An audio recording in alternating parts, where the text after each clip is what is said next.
I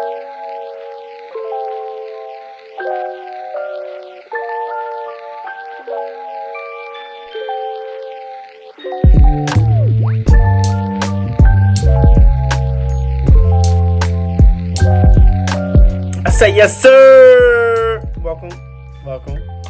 It's the first video of the channel.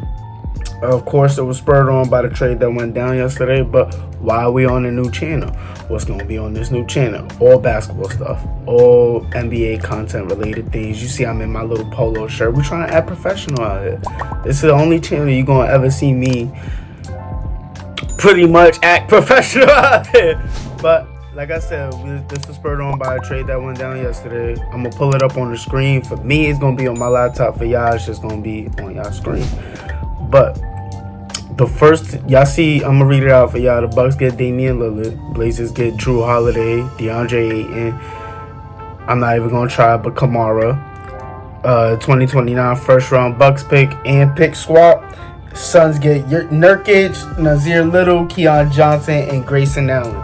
Now, first team I want to talk about in this that is not even involved in this change. I want to talk about the Heat, right? They getting a lot of flack, a lot of hate, a lot of, not even hate, but a lot of negativity thrown at them for quote unquote fumbling this deal. I don't think they fumbled. I don't think it was, well, yes, all right. Let me take that back. I think they fumbled, but I think they fumbled not thinking, like, Broussard made a good point, that Chris Broussard made a good point, that they probably weren't expecting, if they weren't going to get Dame, that he was going to go to Milwaukee. They were probably expecting he was going to go somewhere, Clippers, Raptors. The reports that they felt like, look, we can win the East as we are. If we can get Dame for some of our spare parts, we'll do it. If not, we're fine. I think that type of thinking was thinking, okay, if Dame is up in Toronto, we good. We still can win the East. They didn't factor in Dame going to a team like Milwaukee or maybe Boston.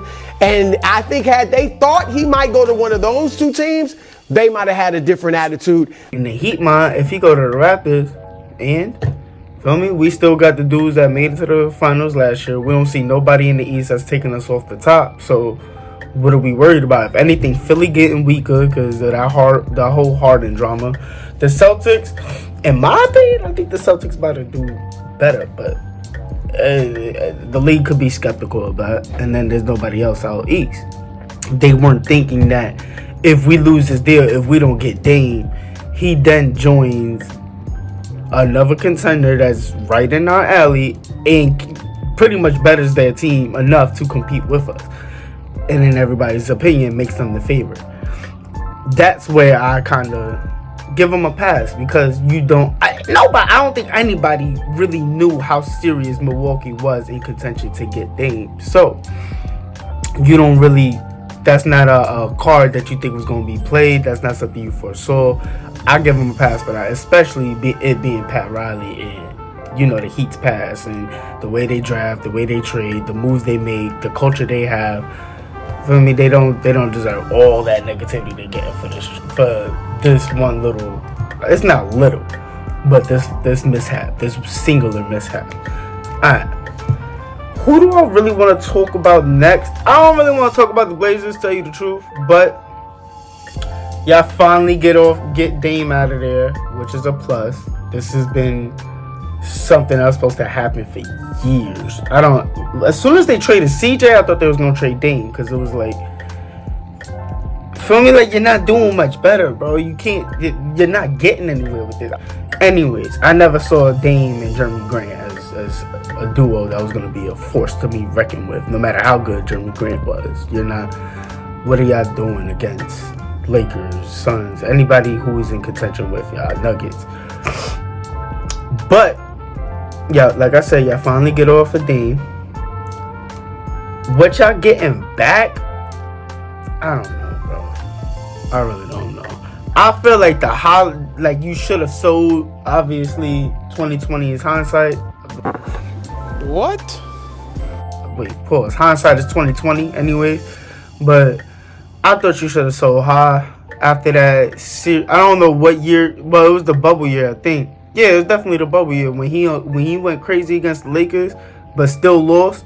Like, he was pulling from half court. He had was that last year's series against the Nuggets or the year before? Where he was going crazy, but they were still losing, pulling from literally half court. It was against the Nuggets. Anyway.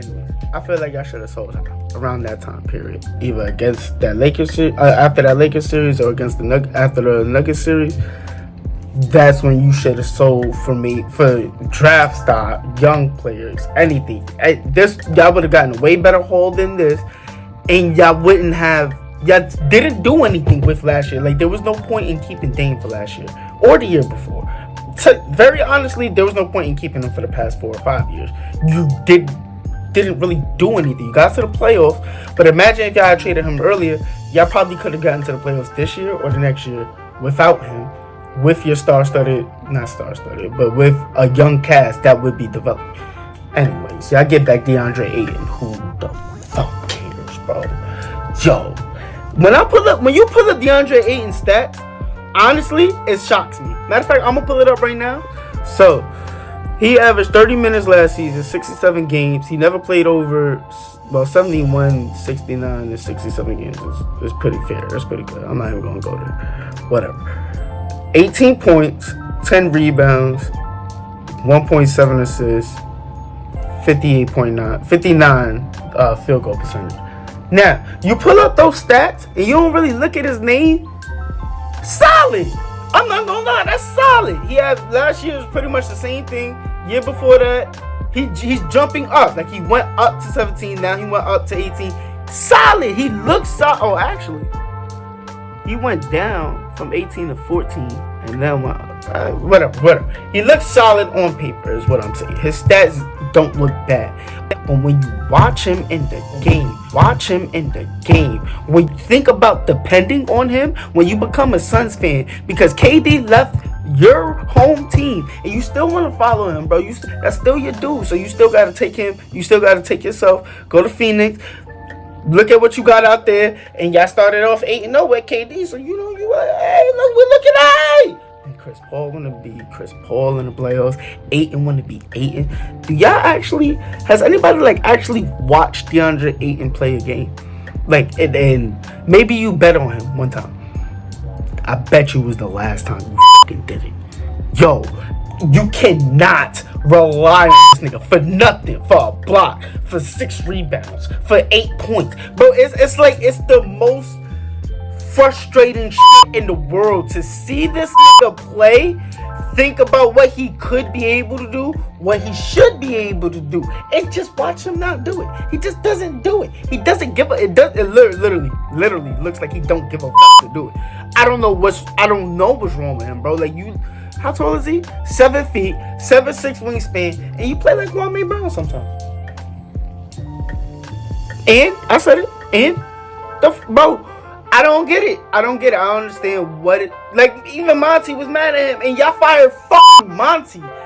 Yo, it's like every team I follow KD to, I don't understand. This is not a video about my misery as a KD fan. This is a video about this trade. So let's get back to it. Anyways, Blazers, y'all got DeAndre Ayton. Solid center. Solid. Hey, look, maybe in a new situation. Everybody says that as soon as somebody gets traded. Cam Reddish had that theory, but had that narrative for his whole career, pretty much. And honestly, I love Cam, but he gotta stop getting sidetracked. This Kamara dude, don't know who that is, but shout out to you. Everybody on the Blazers gets run, tell you the truth. So you might as well throw him out there, see what he can do. Y'all didn't even know Keon Johnson was nice, and then y'all threw him out there, and the nigga was nice. So, and then y'all got a couple picks in 5 years, right? 6 years. Anyways. Sun side of things. Well, Blazers, what grade would I get? I want to give y'all. I give y'all a B-. I give y'all a B-. I'll be generous. For the fact that Drew Holiday coming in, y'all gonna flip him. Yeah, I think y'all have. In my opinion, if y'all can flip him to the Nuggets, I think that's a good move for both sides. I don't know exactly how the contracts play out, but I'm assuming if the Nuggets give up someone like MPJ. You're not giving up Aaron. Bruce is not there anymore. Damn.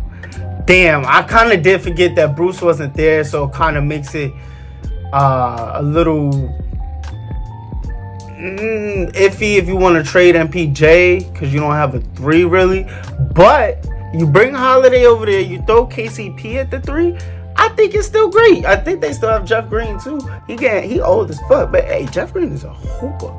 Fucking love Jeff Green. Anyways, you throw Drew Holiday to a team like the Nuggets, you get back a piece like MPJ. This easily goes up to a easily. You get back 2 young pieces. Well, 3 young pieces, including Kamara and a couple picks. Easily, it's like the best. It's the best of what you could have did. I don't think this is the best of what they could have did. To tell you the very truth, I really don't. But and especially given that y'all could have used, like I said, the past couple of years to get him off and gotten way better back. Whatever, y'all missed out on your opportunity. I want to talk about. I'm gonna go to the Bucks. I want to go to the Bucks because everybody is saying this makes them the favorite, right? And let me show y'all the potential lineup that I saw. You got Dame at the 1, obviously. Chris Middleton at the 2. Bobby Portis at the 3. Giannis at the 4 and Brook at the 5. Let me talk to you right now. This can't be the lineup. This cannot be the lineup. Bobby Portis at the 3 is getting fucked up. I promise you. I don't care how big they are. I really don't. Chris Middleton at the 2, honestly, is getting cooked too. And Dame at the 1. I don't see who on this in this starting lineup is going on the perimeter.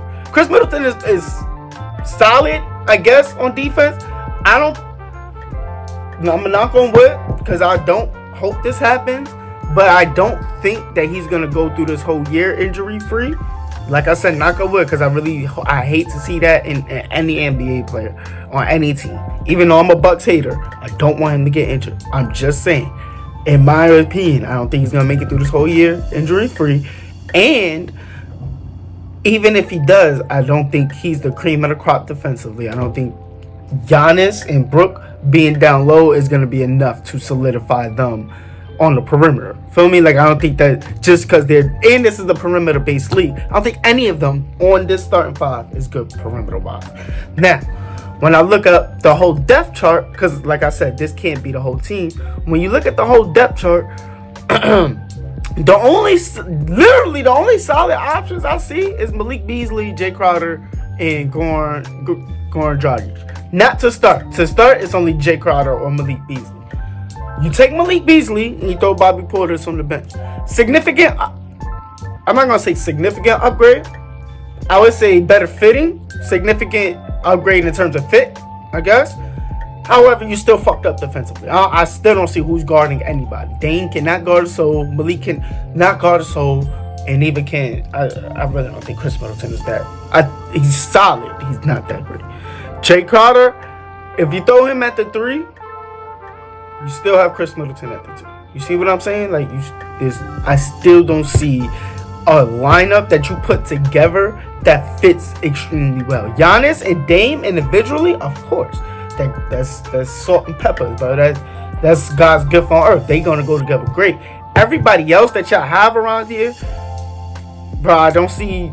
I don't see why they're the favorite. You know, like if you have the Celtics adding up Porzingis, it's like you literally taking the Celtics who went to the finals last year or 2 years ago. You're subbing out Marcus Smart for Derek White. I think Derek White's a better shooter. I don't think he's as tenacious defensively. However, I do think he's more disciplined. Marcus Smart does get a lot of flops, gambles. He does a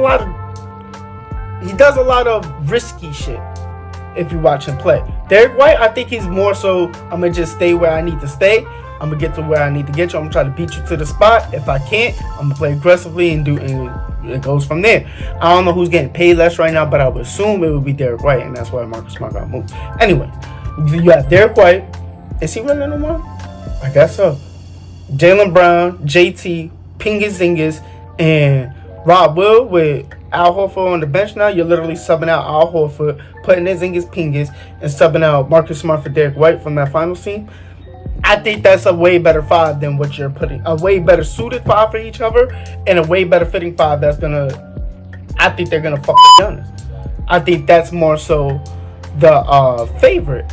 When you take the Heat, who went to the finals last year, yes, they missed out on this Dame trade, but also they went to the finals last year. I mean, they just beat the Bucks with in my opinion, a much better fitting team. They have a new coach. I'm not saying that they shouldn't be a contender. You know, I'm not saying they're going to be like number 5 or 6 in the East. Of course, they're going to be relevant. They're going to be a contending team. They're going to make it probably, but their floor is probably the Eastern Conference Finals. I just don't think they're I don't think they're that much better than these other teams where we should be considering them the favorite. I personally don't believe they're better than the Heat or the Celtics. And the Cavs have made a good move for themselves too. So it's not like the Cavs are just sitting ducks as well. Of course, they don't have as much star power here, but again, this depth and the fits of these players goes into a lot. And we've seen that with Brooklyn just recently. We've just seen with the Nets how a star-studded cast with no depth is not a good idea. And the Nets, in my opinion, had more depth than this.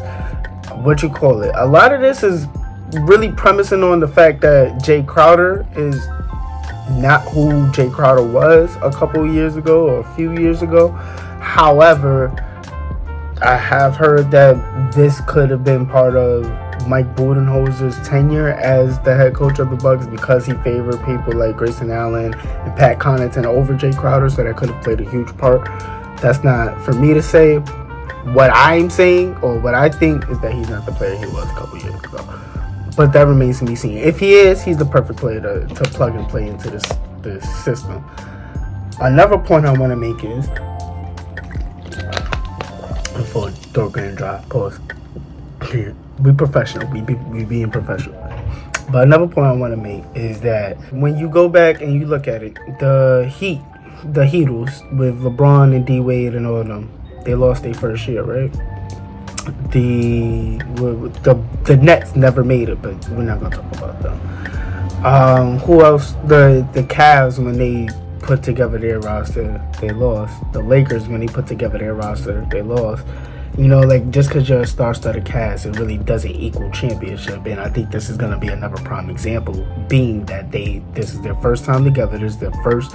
Dame hasn't even been through training camp with them. We have like a month left, I think. There's not really going to be any chance of camaraderie. Yes, I do think him and Giannis specifically may be able to gain that camaraderie later on in the season. As the season goes by, those pick and rolls are going to be very effective with Giannis rolling to the rim, Dame shooting from half court.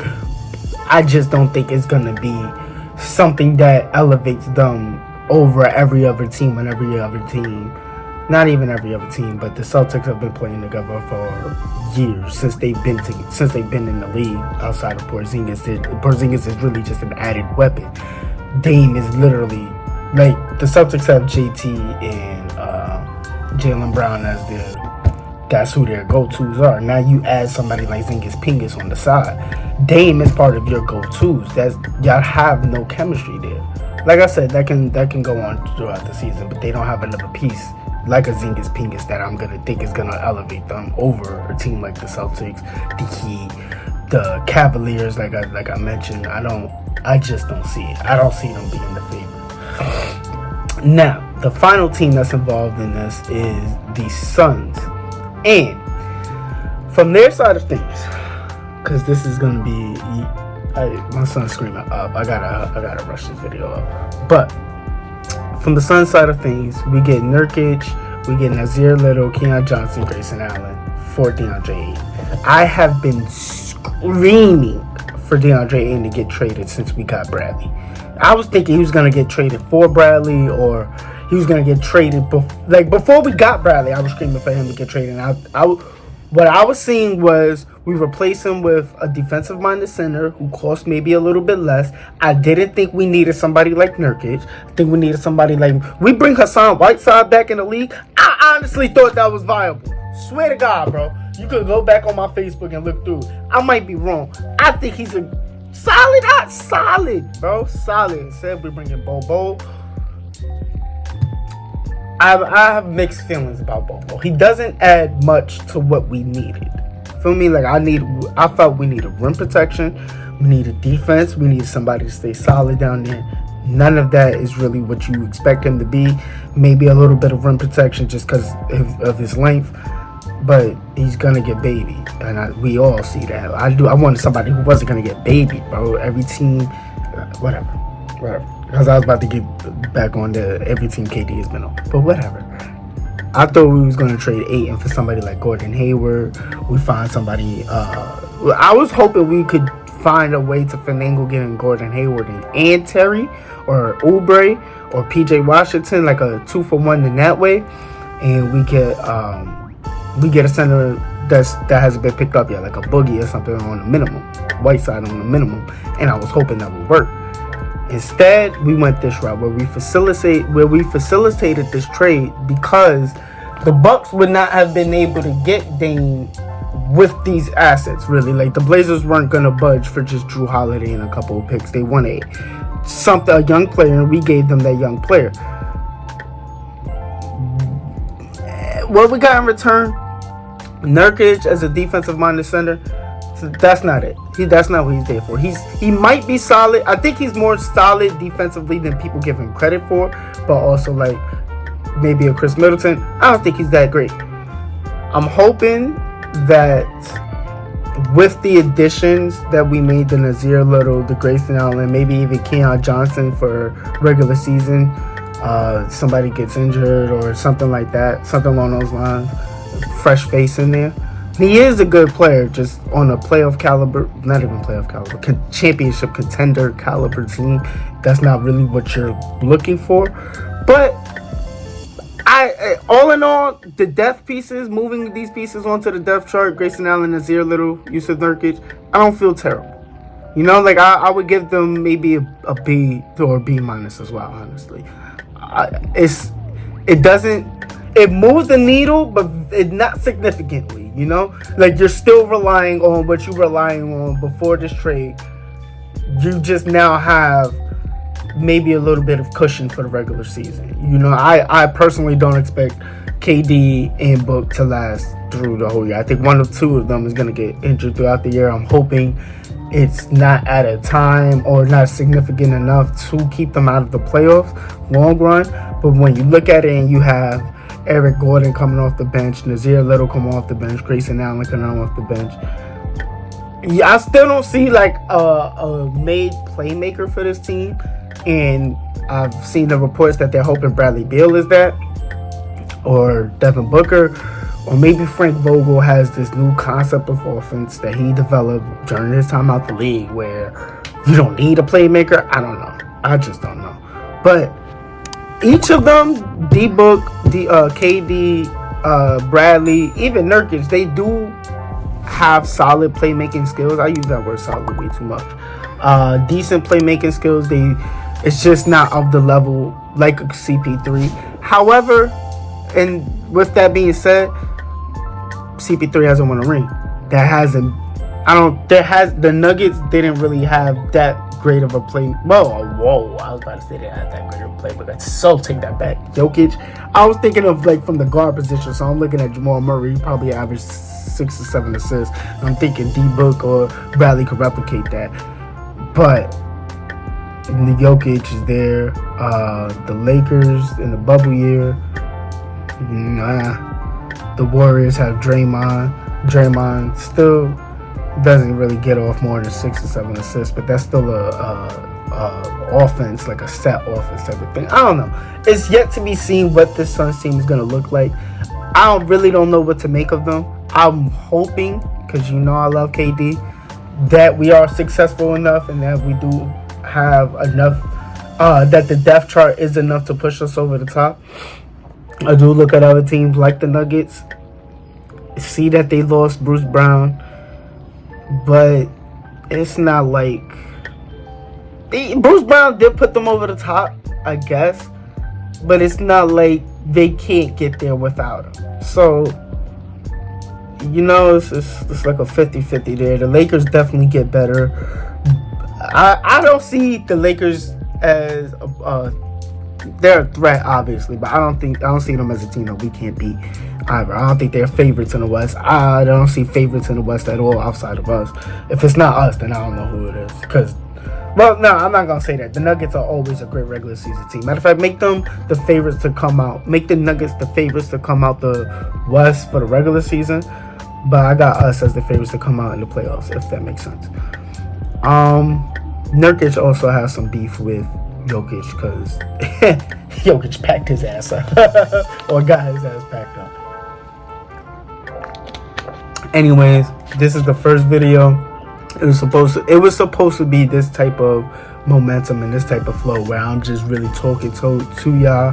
I'm not really thinking about what I'm saying before, and I don't have any notes written down. I'm just looking at pretty much these trades. The screenshots I'm throwing on the screen is what I have on my screen. This clicking on my computer is annoying, and I know it's probably annoying y'all. I'm gonna try to get it fixed, or I'm gonna try to get a new computer. But I'm gonna go spend time with my son. I love y'all. Let me know what y'all think. Let me know what y'all think about the trade. Let me know about any feedback with this video at all. I'll catch y'all. Peace.